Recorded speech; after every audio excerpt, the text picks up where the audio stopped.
કચ્છના પ્રાંતિજમાં ટ્રેક્ટર ચાલક પર હુમલો કરાયો હોવાના સમાચાર હાલ મળી રહ્યા છે। આપને જણાવી દઈએ, પ્રાંતિજમાં ટ્રેક્ટર ચાલક પર હુમલો કરાયો છે। સાબરકાંઠાથી આ સમાચાર, જેમાં અસામાજિક તત્વો દ્વારા હુમલો કરવામાં આવ્યો છે।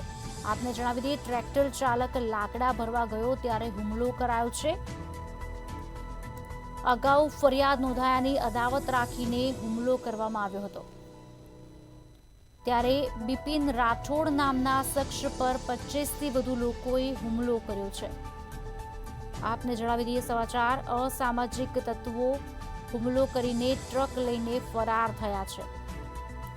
ટ્રેક્ટર ચાલક ઘાયલ થતા હિંમતનગર ખસેડવામાં આવ્યો છે।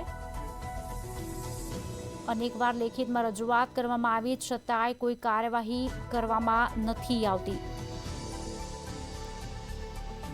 ખાણ ખનીજ ચોરીની ફરિયાદ છતાં કોઈ ફરિયાદ નથી કરાઈ।